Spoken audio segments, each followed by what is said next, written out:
बिस्मिल्लाहिर्रहमानिर्रहीम। अर्रहमानिर्रहीम। नहायत मेहरबान बहुत रहम फरमाने वाला है। ये सूरह फ़ातिहा की सेकंड आयत है। सूरह फ़ातिहा असल में एक दुआ है। ये उस दुआ की सेकंड आयत है जिसमें अल्लाह पाक की सिफ़ात बयान की गई है। अल्लाह पाक रहमान है, रहीम है। सूरह फ़ातिहा में हमें दुआ करने का तरीका भी सिखाया गया है। हमने अपने ख़ुद के लिए दुआ करते हैं जो वो अल्फाज भी उसमें हैं। तो कोशिश करें कि कुरान पाक को अपनी डेली रूटीन में लाजमी शामिल करें और कुरान पाक को ट्रांसलेशन के साथ समझ के पढ़ें और उस पर अमल भी करें। अस्सलाम वालेकुम, वेलकम टू AB मोटिवेशन। ये वीडियो उन स्टूडेंट्स के लिए है, उन पेरेंट्स के लिए है जो अपने बच्चों का एडमिशन करवाना चाहते हैं CA में, या उन स्टूडेंट्स के लिए है जो अपने लिए एक अच्छी फील्ड में एडमिशन कर रहे हैं कि हमें किस फील्ड में एडमिशन लेना चाहिए। ये वीडियो में मैं आपको सिंपल तरीके से बताऊंगी कि CA क्या है, क्योंकि मोस्टली लोगों के ये क्वेश्चन होते हैं कि अगर हमारा बैकग्राउंड FA FSC किस तरह से है, हम ज्वाइन कर सकते हैं या नहीं कर सकते हैं, इसमें एडमिशन क्राइटेरिया, स्कोप क्या है CA का, फ़ीस कितनी होती है, कैसे ज्वाइन कर सकते हैं, ये सारा कुछ हम डिस्कस करेंगे।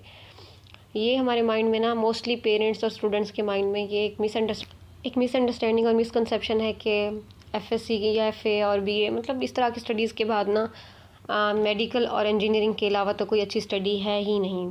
स्टूडेंट्स सारे उसी रेस में लगे रहते हैं कि हमने डॉक्टर बनना है, इंजीनियर बनना है, एंट्री टेस्ट देना है, ये करना है।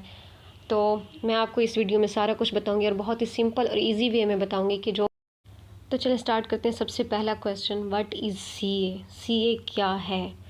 चार्टर्ड अकाउंटेंसी एक ऐसी स्टडी है जिसमें जो स्टूडेंट पढ़ता है ना वो अकाउंटिंग का एक्सपर्ट बनता है। इसकी मिसाल मैं सिंपल वे में ये देती हूँ कि अगर कोई छोटे से छोटा बिज़नेस है तो उसके हिसाब किताब के लिए अमूमन एक बंदा रखा हुआ होता है, हर किसी ने, बिज़नेस वालों ने, कि ये इसका हिसाब किताब रखेगा, प्रॉफिट हो रहा है, लॉस हो रहा है, चीज़ें किस तरह से सेल आउट हो रही हैं, तो सब कुछ। इसी तरह बड़ी से बड़ी ऑर्गेनाइजेशन में भी अकाउंटेंट का होना लाजमी होता है, उसकी बिज़नेस की ग्रोथ के लिए, बिज़नेस के हिसाब किताब के लिए, बिज़नेस के प्रॉफिट लॉस के मेजरमेंट के लिए। तो सब कुछ जैसे हिसाब लगाना होता है कि हमें प्रॉफिट होगा या नहीं होगा, लॉस होगा, इस तरह के जो अंदाज़े होते हैं या इस तरह की कैलकुलेशंस होती हैं, उनकी स्टडीज़ के लिए एक अकाउंटेंट हर बिज़नेस में लाजमी होता है। तो आपको ये समझ आ गई है ना कि ये अकाउंटिंग रिलेटेड स्टडी है, ये मैथ नहीं है। कुछ लोगों का मिसकंसेप्शन ये होता है कि ये एक मैथ से रिलेटेड स्टडी है। ये मैथ बिल्कुल भी नहीं है, अकाउंटिंग है, हिसाब किताब। इस तरह से आप इसको अंडरस्टैंड कर सकते हैं। तो इसकी जॉब्स के बारे में सेकंड क्वेश्चन आता है कि इसकी जॉब्स कहाँ पे होती हैं, कहाँ पे नहीं होती हैं। CA की जॉब्स पब्लिक और प्राइवेट सेक्टर्स दोनों में होती हैं, और ऐसा कभी नहीं होता है कि कोई अच्छा CA हो। ये ज़रूरी नहीं है। हर फील्ड में आप देखें, कोई डॉक्टर होगा ना, आम डॉक्टर होगा, उसके पास कोई भी नहीं जाएगा, कोई एक्सपर्ट होगा तो उसके पास जाएंगे। हर फील्ड में ना डॉक्टर्स तो वो भी होते हैं जो बैठे हुए होते हैं, वो कमा रहे होते हैं, उन्होंने अपने हॉस्पिटल्स खोले हुए होते हैं। इसी तरह हर फील्ड में अगर आपने अपने आप को मनवाना है तो आपको उसका एक्सपर्ट बनना पड़ेगा। और CA की जॉब्स ऐसा नहीं होता है कभी हमने किसी CA को देखा हो कि और वो बेरोज़गार फिर रहा हो, ऐसा कुछ भी नहीं होता है। CAs की अच्छी जॉब्स होती हैं, पब्लिक सेक्टर्स में होती हैं, प्राइवेट सेक्टर्स में होती हैं, अकाउंट्स डिपार्टमेंट्स में होती हैं। ये ऑडिटिंग करते हैं जो CA वाले होते हैं। इस तरह लार्ज जो बिज़नेस होती हैं उनमें हिसाब किताब के लिए जो एक अकाउंटेंट होता है वो हमें इस तरह, मैं सिंपल वर्डिंग्स इसलिए यूज़ कर रही हूँ ताकि हर एक ऐसा बंदा जिसको CA के बारे में बिल्कुल इन्फॉर्मेशन नहीं है वो भी इसको समझ सके। अब मैं आपको मिसाल देती हूँ कि आपको लगता है कि हॉस्पिटल में सारे डॉक्टर्स ही होते हैं, इसी तरह मेडिकल स्टाफ ही होता है। ऐसा बिल्कुल भी नहीं होता है। हॉस्पिटल है, उसे अगर कोई चला रहा है, उसके सारे जो हिसाब किताब और कागज़ी कार्रवाइयाँ जो इस तरह की चीज़ें होती हैं उनमें बहुत सारे लोग इन्वॉल्व होते हैं, तो उसमें CAs भी होते हैं। इसी तरह हर ऑर्गेनाइजेशन में, कोई बड़ा कॉलेज है उसमें भी एक CA होगा। CA वालों की जॉब्स बैंकिंग सेक्टर्स में भी हो सकती हैं, टैक्स के सेक्टर्स में भी हो सकती हैं, एजुकेशन सेक्टर्स में भी हो सकती हैं, जहाँ पर एजुकेशन डिपार्टमेंट है इसमें भी CAs होते हैं। बड़े बड़े इदारे लाइक इंडस्ट्रीज़ वगैरह, इनमें भी CAs होती हैं। CA वालों की जॉब्स अच्छी होती हैं, और ऐसा नहीं है कि CA वालों की जॉब्स नहीं होती हैं।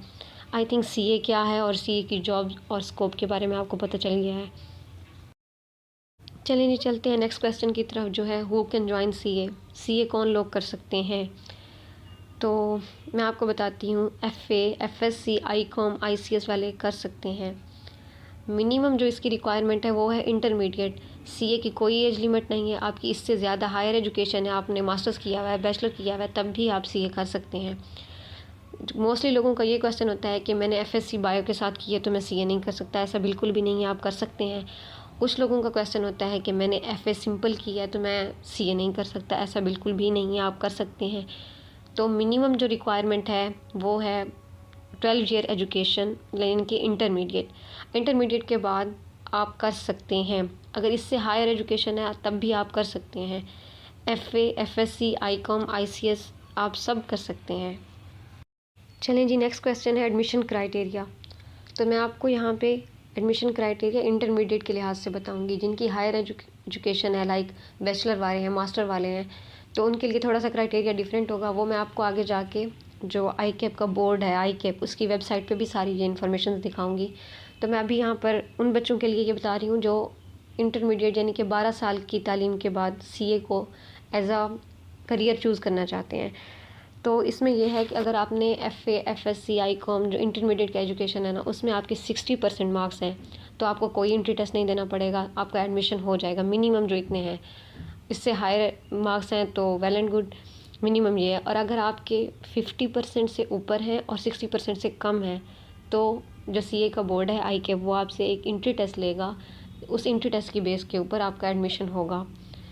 तो अब एडमिशन क्राइटेरिया भी आई थिंक क्लियर हो गया। नेक्स्ट क्वेश्चन आता है लेवल्स ऑफ एजुकेशन। हर जो स्टडी होती है उसमें जैसे BS वगैरह हो गया, मेडिकल इंजीनियरिंग, उसमें ईयर्स होते हैं या सेमेस्टर सिस्टम होता है। तो मोस्टली स्टूडेंट्स का क्वेश्चन होता है कि CA में किस तरह से हमारे एग्ज़ाम्स होते हैं, एनुअल एग्ज़ाम्स होते हैं, सेमेस्टर होते हैं, क्या होता है। तो इसमें ना CA के 4 लेवल्स होते हैं, जिनमें से फर्स्ट लेवल है जिसमें 5 पेपर होते हैं। वो MCQs बेस पे एग्ज़ाम्स होते हैं, वो इजी होते हैं, मुश्किल नहीं होते हैं इतना, लेकिन फिर भी कंसिस्टेंसी और हार्ड वर्क ये ज़रूरत होती है CA के एग्ज़ाम्स पास करने के लिए। नेक्स्ट लेवल सेकंड लेवल होता है जिसमें 8 पेपर्स होते हैं। और उसके बाद है हमारे पास इस जो सेकंड लेवल होता है, इसके 2 पार्ट्स होते हैं, A एंड B। और इसका सेकंड लेवल में 8 पेपर्स होते हैं, वो आपको पास करने पड़ते हैं। फिर है थर्ड लेवल आपका ट्रेनिंग का होता है, जिसमें आप किसी रजिस्टर्ड इदारे जो ICAP से रजिस्टर होगा उसमें आप ट्रेनिंग, ये जो ट्रेनिंग है ये CA वालों की पढ़ाई का पार्ट है। इस ट्रेनिंग के दौरान आपको ICAP की तरफ से स्टाइपेंड भी मिलता है। मुझे बताएं वो कौन सी स्टडी है जो आपको ड्यूरिंग द स्टडी, आपकी पढ़ाई के दौरान ही आपको पे करना स्टार्ट कर दे। बिल्कुल CA वालों को पे होता है। ये थोड़ी बहुत अमाउंट होती है जो कि पढ़ाई के दौरान ही आपको ट्रेनिंग के दौरान मिलती है। ट्रेनिंग में आप लोग खुद लर्न कर रहे होते हैं, सीख रहे होते हैं। ये ईयर्स टू ईयर वेरी करती है। अभी current I think 18 to 20 years के दरमियान चल रही है। उससे नेक्स्ट लेवल होता है लेवल 3, जिसमें 8 पेपर्स होते हैं, वो क्लियर करने पड़ते हैं। तो इस तरह आप खुद देख लें कि लेवल्स ऑफ एजुकेशन में मैंने बता दिए हैं कि कितने लेवल्स होते हैं, कितने कितने पेपर्स होते हैं उसमें। CA की स्टडी के दौरान आप कौन सी बुक्स पढ़ते हैं, क्या कोर्स होता है, ये सब कुछ मैं आपको अभी ICAP की वेबसाइट पे दिखाऊंगी। ICAP क्या है, जैसे हर हम तालीम हासिल करते हैं उसका कोई बोर्ड होता है, उसकी कोई यूनिवर्सिटी होती है। तो हमारा जो CA है ना, इसका बोर्ड होता है ICAP, जो CAs की एडमिशन करता है। और बाकी सारी रेगुलेटरी जो बॉडी है, अथॉरिटी है, उसके पास है ICAP है, उसे ICAP कहते हैं। मैं आपको उसकी अभी वीडियो दिखाती हूँ। मज़ीद इन्फॉर्मेशन के लिए आप अपने मोबाइल में आके इस टैब में लिखेंगे, सर्च टैब में ICAP, ICAP, ICAP। तो आपके पास नीचे ये institute of chartered accountant of Pakistan, इसकी वेबसाइट ओपन हो जाएगी। तो आप इसको इधर क्लिक कर लेंगे। इस तरह से आपके पास ICAP की वेबसाइट ओपन हो जाएगी, जहाँ पर आप CA की बुक्स, CA का फ़ीस स्ट्रक्चर, ये फ़ीस जो इस वेबसाइट पे दी गई होगी ना, वो इस बोर्ड की फ़ीस होगी जो ICAP का बोर्ड है। जो स्टार्ट में आप रजिस्ट्रेशन कराते हैं, एडमिशन लेते हैं, तो वो एक दफ़ा एक फ़ीस होती है, वो देनी होती है। और बाकी जो फ़ीस होती है वो हर साल एनुअल सब्सक्रिप्शन फ़ीस होती है, जो कि 3-4 हज़ार के दरमियान है, और वो साल में एक दफ़ा देनी पड़ती है। बाकी आप फिर जितने पेपर्स में अपीयर होते हैं उतने पेपर्स के हिसाब से ये फ़ीस होती है। और बाकी जो बुक्स होती हैं और भी जो इन्फॉर्मेशन आपको चाहिए तो आप इस वेबसाइट से आके ले सकते हैं। ये देखिए सारा नीचे लिखा हुआ है कि वाइस प्रेसिडेंट कौन है, ICAP है क्या, कब बना था ICAP,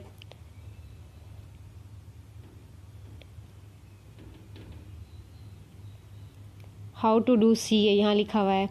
यहाँ पर रजिस्ट्रेशन, एंट्री रूट्स क्या हैं, आप किस तरीके से CA कर सकते हैं, न्यू रजिस्ट्रेशंस कैसे हो सकती हैं, रजिस्ट्रेशन कब ओपन होती है, एग्जम्पशन जिन स्टूडेंट्स को मिलती हैं वो कैसे यहाँ से ले सकते हैं, स्टडी रिसोर्सेज हैं, फ़ीस है, स्कॉलरशिप्स हैं, सारी इन्फॉर्मेशन यहाँ पर आपको मिल जाएगी।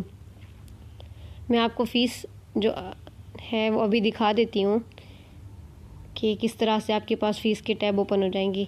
आप ऐसे नीचे स्क्रॉल करेंगे ना तो ये देखें सारी फ़ीस आ गई है। फ़ी वाउचर है, PRC इनरोलमेंट फ़ीस है, एनुअल सब्सक्रिप्शन फ़ीस है और रजिस्ट्रेशन एंड एग्जम्पशन फ़ी है, PRC असेसमेंट फ़ी, कैफ एग्जामिनेशन फ़ी। ये जो PRC है ना ये फ़र्स्ट लेवल को कहते हैं, जो अभी CA का फ़र्स्ट लेवल है। बाकी ये सारी एग्जामिनेशंस और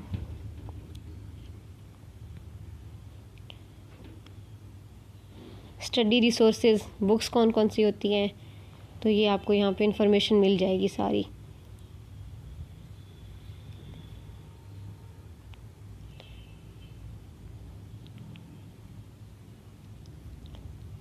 ये देखिए यहाँ सारी इन्फॉर्मेशन दी हुई है कि कौन कौन सी बुक्स हैं, किस तरह से हैं।